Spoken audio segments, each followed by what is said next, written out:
is be speaking now. Okay, this plane just pointed at me. Okay, sounds good. You're going to do great, Mike. Welcome, Michael.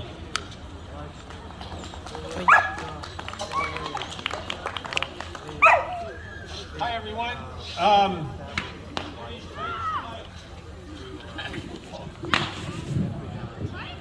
How's that one? That's better. Everybody knows my name now. It's been said a couple times. Michael Marini. I've been a firefighter, a first responder, and a crisis intervention counselor for 10 years.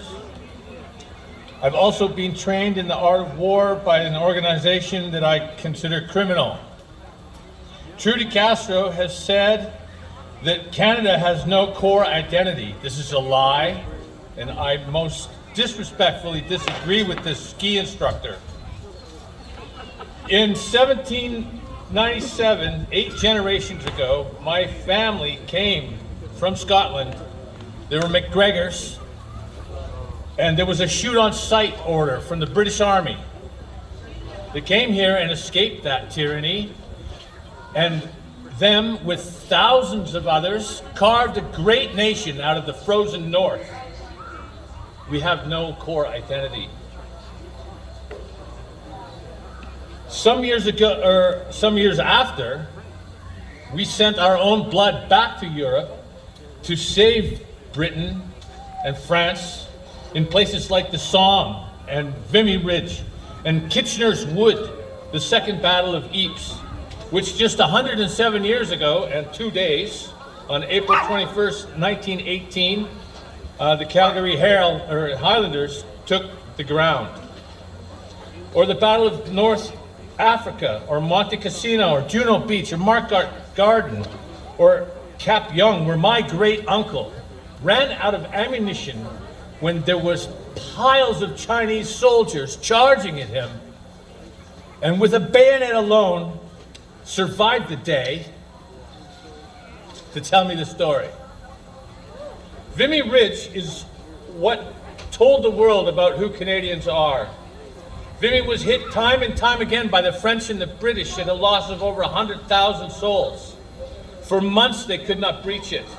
And then the Canadians showed up. And in 4 hours, we took the ground.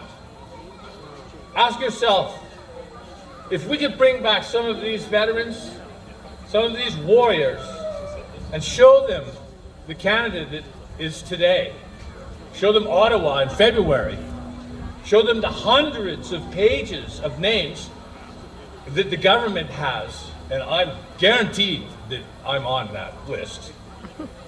The hundreds of bank accounts that were seized, not the 22 that they tell you. That's a lie. Vehicles seized, vandalized, or the screenshots of the RCMP in Ottawa bragging about their jack boots. And I can show you those. I have them on my phone. What would these warriors say? They would ask, are you sure we won these wars? Was our sacrifice for freedom all for nothing? By the way, James Top is marching right now on his way to Ottawa. The words "for your safety" have been used by tyrants for hundreds of years. The earliest I could find it was during the French Revolution in the late 1700s, when the Jacobins were cutting off heads with guillotines under the orders of Robespierre. Hitler and Mao again used it. Stalin and Lenin used it for your safety. Trudy Castro is using it today. I support the current thing. I think what the man on the news tells me to think, because the super rich tell the man on the news what to say. This cannot stand anymore. Our freedom comes from God, not a person, not a body politic, not a government, not a big corporation. The Canadian government wants to undermine our freedom from within. The government wants to protect us from that which they say is not true. They want to be, they have appointed themselves the custodians of the truth, and they just want you to accept and follow. Well, I'm not going to follow. Here's an interesting fact. The code of conduct has been removed from the RCMP's website. Isn't that a little bit interesting? And we're accused of spreading misinformation and targeted and abused and silenced. Well, there's two ways to silence me: resign or shoot me. I will hold their successors to the same standard. I will not shut up. So that leaves an ex parte execution order. Just like Cuba and China, they have those, eh? Which Trudy Castro holds in high esteem. His own words. Canadians do have a core identity.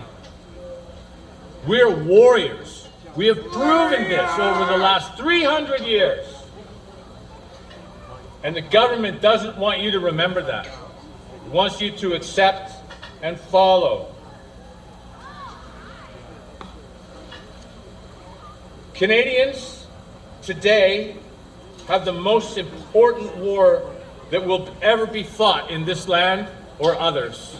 And that is for our rights and freedoms, for our own homes, and for our own country. The freedom fighters that have fallen in battle, and there were this February, one for sure, the man in the brown jacket, everybody see that? The trampling horses, right? Yeah. He disappeared. And the same person that leaked the screenshots of the jackboot RCMPs also has it on very good authority from the same source, RCMP Insider, that the RCMP very quickly and handsomely paid that man's family for their silence. I will not be silenced. I will not lay down. I will not shut up. I will not comply. In December 23rd, 1776, Thomas Paine wrote a pamphlet. It was called The American Crisis. The second paragraph is this: what we obtain too cheap, we esteem too lightly. It is dearness only that gives everything its value. Heaven knows how to put a proper price upon its goods. And it would be strange indeed if so a celestial article as freedom should not be highly rated. Never give up. Don't comply. Woo! Be ungovernable. Yeah!